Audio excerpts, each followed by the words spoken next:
नमस्कार।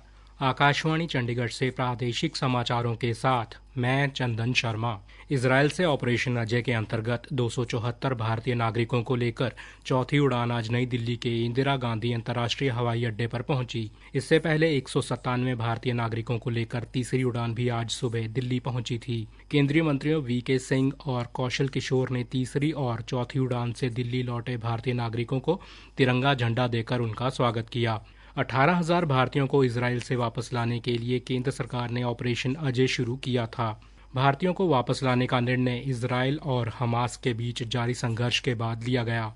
विदेश मंत्रालय ने इजरायल और हमास के बीच बढ़ते संघर्ष को देखते हुए 24 घंटे काम करने वाला नियंत्रण कक्ष स्थापित किया है। ये नियंत्रण कक्ष स्थिति पर नजर रख रहा है, साथ ही सूचना और सहायता उपलब्ध करा रहा है। भारतीय नागरिक विदेश मंत्रालय में स्थापित नियंत्रण कक्ष से टोल फ्री नंबर 1800-118-797 पर संपर्क कर सकते हैं और ईमेल एड्रेस situationroom@mea.gov.in के जरिए सहायता प्राप्त कर सकते हैं।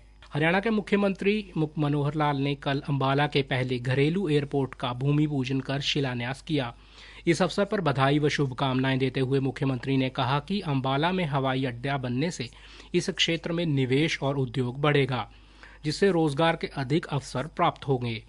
उन्होंने कहा कि 20 एकड़ जमीन पर टर्मिनल बनाया जाएगा, जिस पर लगभग 20.5 करोड़ रुपए की लागत आएगी। ये टर्मिनल बनने के बाद हवाई गतिविधियां शुरू होने में बहुत ज्यादा समय नहीं लगेगा, क्योंकि रनवे और बाकी व्यवस्था पहले से ही बनी हुई है। उन्होंने कहा कि अभी तक अंबाला का एयरफोर्स का ये स्टेशन सिविल एयरपोर्ट नहीं था। उन्होंने कहा कि चंडीगढ़ का हवाई अड्डा, जिसमें 50% हिस्सा हरियाणा का भी है, उसका उपयोग भी हम करते हैं, लेकिन उसका प्रभाव क्षेत्र पंचकुला से लेकर अंबाला तक ही है।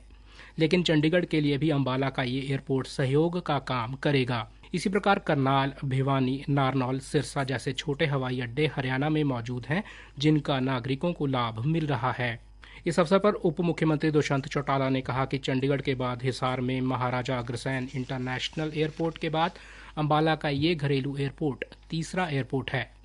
इस अवसर पर गृह व स्वास्थ्य मंत्री अनिल विज ने अंबाला एयरपोर्ट के शिलान्यास के लिए प्रधानमंत्री नरेंद्र मोदी, रक्षा मंत्री राजनाथ सिंह और मुख्यमंत्री श्री मनोहर लाल का आभार व धन्यवाद व्यक्त करते हुए कहा कि इससे अंबाला का और तेजी से विकास होगा। आकाशवाणी चंडीगढ़ के समाचार सेवा प्रभाग द्वारा मेरी माटी मेरा देश अभियान के तहत शुरू की गई प्रश्नोत्तरी प्रतियोगिता का आज का प्रश्न है, डॉक्टर एपीजे अब्दुल कलाम के अनुसार एक छात्र का सबसे महत्वपूर्ण गुण कौन सा है। प्रश्न एक बार फिर से सुन लें। डॉक्टर एपीजे अब्दुल कलाम के अनुसार एक छात्र का सबसे महत्वपूर्ण गुण कौन सा है। अपने उत्तर newsairchd@gmail.com पर तुरंत ईमेल करें। शनिवार को पूछे गए प्रश्न का उत्तर है, 14 अक्टूबर को गदर पार्टी के नेता लाला हरदयाल की जयंती मनाई जाती है। ये सही उत्तर देने वाले हमारे विजेता हैं मध्य प्रदेश के उज्जैन से सुदर्शन सोनी। कैथल के इंदिरा गांधी महिला कॉलेज में मुख्यमंत्री मनोहर लाल खट्टर ने आज जन संवाद कार्यक्रम के तहत लोगों की समस्याएं सुनी। मौके पर आई शिकायतों के निवारण के लिए मुख्यमंत्री ने उपायुक्त प्रशांत पवार व एसपी उपासना को निर्देश दिए कि लोगों की समस्याओं का तुरंत समाधान किया जाए। हरियाणा के उप मुख्यमंत्री दुष्यंत चौटाला ने कहा कि आजकल पत्रकारिता में अनेक चुनौतियां आ रही हैं। उप मुख्यमंत्री ने पंचकूला में आयोजित चंडीगढ़ एवं हरियाणा जर्नलिस्ट यूनियन द्वारा मीडिया के समक्ष चुनौतियों के बारे में राज्य स्तरीय अधिवेशन सम्मान एवं संगोष्ठी समारोह को संबोधित करते हुए कहा कि सभी को मिलकर पत्रकारिता के नैतिक मूल्यों का ध्यान रखना चाहिए। सभी चुनौतियों का सामना करते हुए आगे बढ़ सकते हैं।